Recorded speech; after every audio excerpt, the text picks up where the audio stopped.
Me, I like reading. I love reading. Every single day, I read something.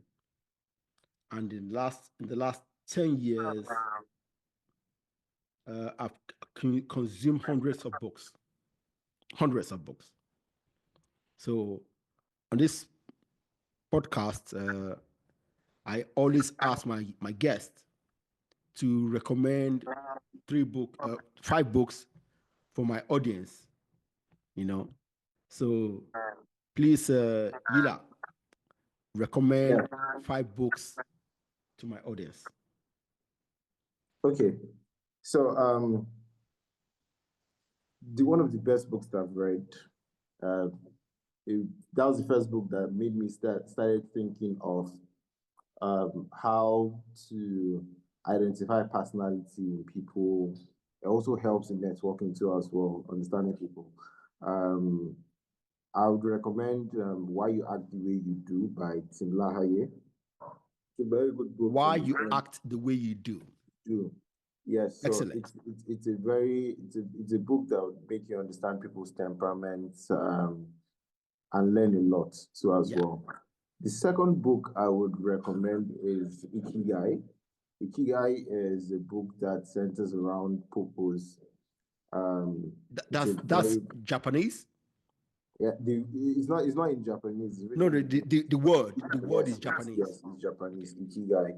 Ikigai means purpose. Yeah, you understand. So it's basically tells you what life is and why we do the things we do from different parts of the world. What keeps us going? Yeah. So that's basically the overview for the book.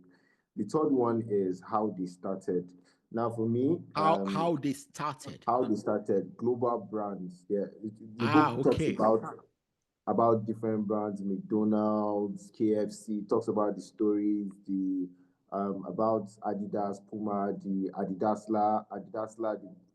and Puma. They were brothers. How they started. So many stories, and like they're micro stories, but then they have like a lot of impact. They really showed a lot of things.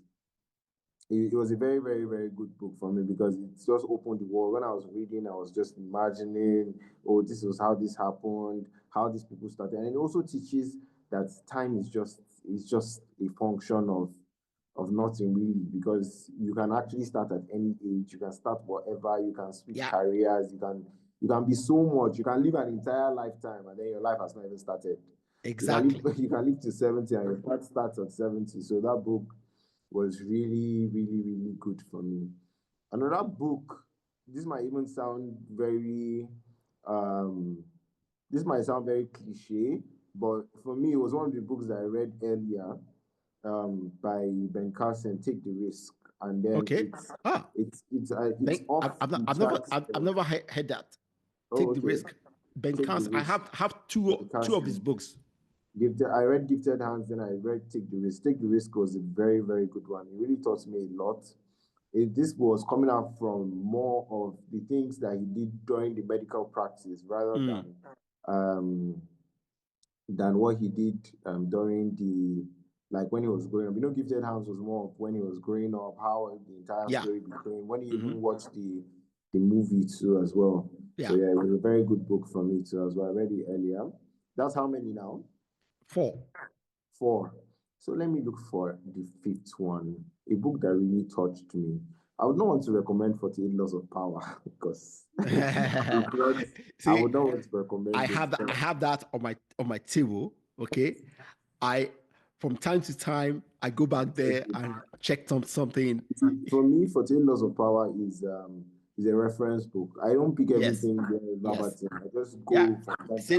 Same here. I would not say I've read the book fully like at once. That I would open. No, myself. See, I've had that book for more than 20 years. Okay, it was my father's book. I stole it. Okay, I have never read it from cover to cover. Okay? Exactly. Okay, I just flip through. I found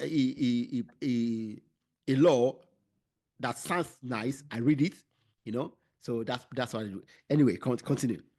And I would say the final book is between Now, I don't know if you have you read Outliers? Oh yeah, I have 2 copies. Outliers was really, I mean, I would just recommend it. Everybody has their own story Yeah, when they read Outliers, yes. Outliers really brought out the fact that you can actually be anything that you want to be in life. It's just about how you want to structure yourself, how far you're willing to go, and understanding that you can be different. It's being unique is not a bad thing. Yeah. But then I would also say Rich Dad Poor Dad. That's the cliche one. That's the cliche one. Now, why am I saying so? When I read Rich Dad Poor Dad, I was in secondary school. I think I was in my 3rd year in secondary school, JS3. Wow, that's good. I read Rich Dad Poor Dad. The reason why I read the book was because I did not understand the title. And that is why okay. The way I'm moving now, the first, aside from the LinkedIn ebook that I told you about, the first book I'm working on is called Jack of All Trades and Master of All. Okay. And the reason why I got that controversial name, the saying is Jack of All Trades and Master of None. Yes. I think I'm going to write books, it must come, the title must be very controversial because curiosity will set in. Curiosity will set in. When I read that Poor Dad, what was the meaning of that? So I decided to read it. But when I read the book, I saw when he was talking about his life from 2 different perspectives. Yeah. And how his own dad's training helped him, and his friend's dad's training helped him, how he worked without money. Like, this is mentorship that we're talking about. Yeah. And how all those things really inspired him. That book really opened my eyes and brought out my imagination to like a whole lot, and what the business world is like, how to aspire to gain, and all those things. So it's really, I can go on and on with the books that I've read that have really touched me. But I would say these ones really have helped me navigate the way I view the world, the way I see things, and my knowledge generally. I advise people to read books. I'm not very consistent. I will not tell you that last year I read 12 books. I would say maybe like 5, but every year I decide to read and read and read and read because it's very, very important to read and view the world from expert perspectives. Yeah. Expert perspective, people that have gone through journeys, stories, being able to come out of some very difficult situations and being able to navigate life. That's why I don't see anything. I feel like everything's overcomable because of books. Because I've heard stories of wars. I've heard people that have been through hell, and if they can be like this today, then there's really nothing that you cannot. And that's the truth. That's the truth of life. That's the way I view life. Yeah, that's the truth of life. See,